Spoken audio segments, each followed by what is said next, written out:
Cordial saludo. Bienvenidos de nuevo a este su espacio de temas y problemas literarios. Hoy haremos un esbozo, apenas un breve recorrido por una gran obra, ¿no? De la poeta Delmira Agustini. Recordemos que en el canal tuvimos a otras luminarias de las letras del Cono Sur, también haciendo una breve presentación de su obra para quienes aún no la conocen, también leyendo algunos de sus textos, viendo cómo su vida y su obra se vinculaban y cómo lograron romper el molde social de su momento, en especial del Miragustini, que pese a su muerte cobarde, ¿no? Su asesinato cobarde que sufrió, eso no ha impedido que su obra más de 100 años después se siga leyendo, siga siendo muy apreciada y respetada con el mérito que merece, porque como vamos a estar viendo, escribió realmente bellos poemas con un gran manejo del idioma, un gran manejo de la técnica, una precisión casi quirúrgica de la imagen para insertarla en el poema, lo vamos a estar viendo, no sin antes recordarles que soy Sundiata Keita, escritor, miembro fundador del colectivo artístico Epísteme Colombia y su anfitrión en este su espacio. Como habíamos comentado previamente, no vamos a esbozar, profundizar, más bien va a ser algo muy panorámico, ¿no? Sobre todo en aspectos de orden personal, porque si bien es una historia triste y si bien muchos de sus biógrafos hacen un gran hincapié en su asesinato y las circunstancias que tuvo realmente, lo más importante es la obra del autor, sobre todo de esta autora, que como advertíamos fue una precursora de las letras, ¿no? Delmira Agustini nace a finales del siglo XIX, en 1886 en Uruguay, tenía una ascendencia pues europea y perteneció a una familia acomodada, pudiente económicamente, ¿no? Una familia que la que pudo realizar estudios de francés, de música, de pintura. Estamos hablando en una época donde la gran mayoría de la población era analfabeta y ella fue de las que abrió el camino para autoras posteriores de ese mismo lugar, de esa misma región, en lo geográfico en Sudamérica. Y también, si no hubiese sido pues vilmente asesinada, habría quizá, seguramente habría sido una cuarta luminaria y había coexistido con estas otras autoras que hemos traído aquí al canal y que seguimos recomendando su lectura. Básicamente ella se adscribe al modernismo como movimiento, inclusive llega a intercambiar cartas con Rubén Darío. Hay que destacar que estamos hablando de principios del siglo XX. Ella su primer libro lo publica en 1907. Es un libro en el cual, el libro blanco, es un libro en el cual ella ya despunta y ya impresiona por estos elementos que vamos a ver en su poesía y se gana el respeto de del círculo intelectual conformado mayoritariamente por hombres en ese momento y se gana el respeto de todos ellos, realmente por la manera en la que escribe y el respeto inclusive de Rubén Darío, con quien mantuvo una breve correspondencia porque lamentablemente fue asesinada. Vamos a llegar a ese punto porque es un punto que si bien ponderamos la obra, pues tampoco se puede obviar. Ella también se casa, de hecho se casa, pero tiene un matrimonio muy corto, no dura pues ni un año casada y es de las primeras mujeres, si no la primera, no tengo el dato, pues no tengo el acceso a, digamos, a esa parte legal en Uruguay, pero según ve uno de las biografías, dice que es la primera mujer que hizo uso de la ley de divorcio. Después su ex marido la cita, un cuarto de hotel, ahí la asesina, cuando ella no había llegado ni siquiera a los 30 años de edad. Y de alguna forma eso marca un antes y un después para los biógrafos, muchos lo enfocan de esa manera e invierten quizá mucho tiempo hablando de esa circunstancia, pero nosotros resaltamos, pues también es un criterio biográfico que se respeta, pero nosotros resaltamos más la obra que ella tuvo. Esto muy a grandes rasgos, ella también inclusive publicó en vida, alcanzó a publicar después en 1910 otra obra en 1913. Han salido, eso sí, se han podido publicar después también a nivel póstumo y antologías y demás, pero digamos que en vida fueron estos tres textos. ¿Qué queremos destacar? Ustedes saben que acá en el canal tenemos una tesis que tiene que ver con esa relación, ese tríptico poético, al cual ya hemos expuesto, esa relación entre el lenguaje, ¿cierto? La idea, las imágenes que se insertan y la extensión. Ustedes pueden, estos poemas que vamos a leer, estos 3 poemas de Delmira Agustini, pueden ustedes corroborar, ver realmente cómo muchos son, al margen de la extensión, muchos son cortos, pero condensan, logran ser las imágenes y la idea se va extendiendo hasta el punto justo. Entonces realmente es muy grato encontrar este tipo de poesía. Vamos a leer este poema, se llama Explosión, de 1907. Em, Como les había dicho, pues son poemas que pese al paso de los años, resisten como toda buena obra el paso del tiempo y el análisis. Explosión, de Elmira Agustini. Si la vida es amor, bendita sea. Quiero más vida para amar. Hoy siento que no valen 1000 años de la idea lo que un minuto azul de sentimiento. Mi corazón moría triste y lento. Hoy abre luz como una flor febea. La vida brota como un mar violento, donde la mano del amor golpea. Hoy partió hacia la noche, triste, fría, rotas las alas, mi melancolía, como una vieja mancha de dolor. En la sombra lejana se deslíe. Mi vida toda canta, besa, ríe. Mi vida toda es una boca en flor. Vemos aquí los contrastes, los altibajos emocionales, pero que no se quedan allí. Vemos, por ejemplo, cuando realmente designa esa idea del tiempo, cómo se va comprimiendo y la idea, pues, por así decirlo, que se expresa. De hecho, le asigna inclusive un color, porque el minuto es azul, no es rojo, no es verde.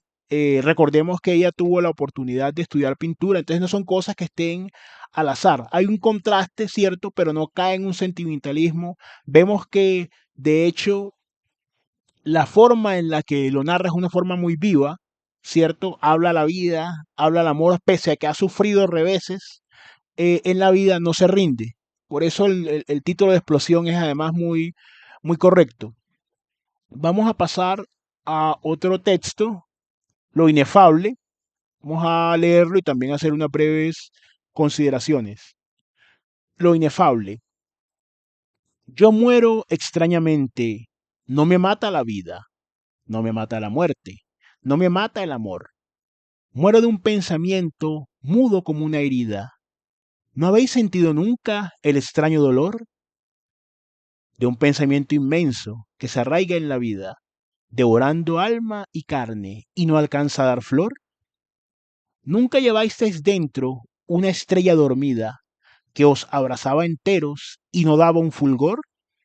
Cumbre de los martirios, llevar eternamente, desgarradora y árida, la trágica simiente, clavada en las entrañas como un diente feroz, pero arrancarla un día en una flor que abriera, milagrosa, inviolable, ah, más grande no fuera, tener entre las manos la cabeza de Dios. Vemos aquí, cuando ustedes vean el texto, se van a dar cuenta que en los versos del texto hay un recurso, pues, es el encabalgamiento, que básicamente rompe la unidad, digamos, sintáctica a la que estamos acostumbrados, se corta, eh, por decirlo así, en la línea se corta y se continúa una línea diferente. Y aquí el encabalgamiento lo lleva de un verso a otro, para dejar esa idea abierta en el primer verso y cerrarla en el segundo. Ahí habla mucho de la cuestión creativa, de cómo lo inefable, es decir, lo que no se puede decir con palabras, lo que no se puede expresar, lo que no se puede transmitir mediante el lenguaje, es esa idea que ella lleva, esa idea que es realmente lo que la hiere, ese pensamiento, por así decirlo, esa creatividad que ella tiene, esa aptitud sustancial que ella tiene para la poesía, para expresar el arte, es realmente lo que le causa ese dolor, pues, que ella no puede transmitir con palabras, precisamente. Ahí hay también no una contradicción, sino una paradoja poética. Vemos entonces la profundidad intelectual que tuvo Delmira Agustini para poder pensar esa idea, es decir, no dejarla puramente en un canto, por así decirlo, que cayera en la cursilería frente al sufrimiento del artista, sino ella expresarlo de una manera muy vívida, muy intensa. Ese es un poema que no ha perdido realmente actualidad, pese a todo, ya hay más de un siglo de estar escrito. Entonces, analizar, ver más allá, no solamente las figuras retóricas o los recursos como el encabalgamiento, sino ver todo el potencial y la capacidad intelectual que tenía, ¿cierto? Para esas reflexiones. Entonces, es importante tenerlo en cuenta a la hora de acercarse a un texto. Por supuesto que resiste un análisis mucho mayor, pero queremos, para quienes no la conozcan todavía, presentarla un poco y que ellos también la vayan explorando por sí mismos. Nocturno. Engarzado en la noche el lago de tu alma, diríase una tela de cristal y de calma, tramada por las grandes arañas del desvelo, nata de agua lustral en vaso de alabastros, espejo de pureza que abrillantas los astros y reflejas la cima de la vida en un cielo. Yo soy el cisne errante de los sangrientos rastros, voy manchando los lasgos y remontando el vuelo. En este poema tan corto, un nocturno, ¿no? Así también como, evidentemente, pues Rubén Darío tiene un nocturno, ella escribió un nocturno también.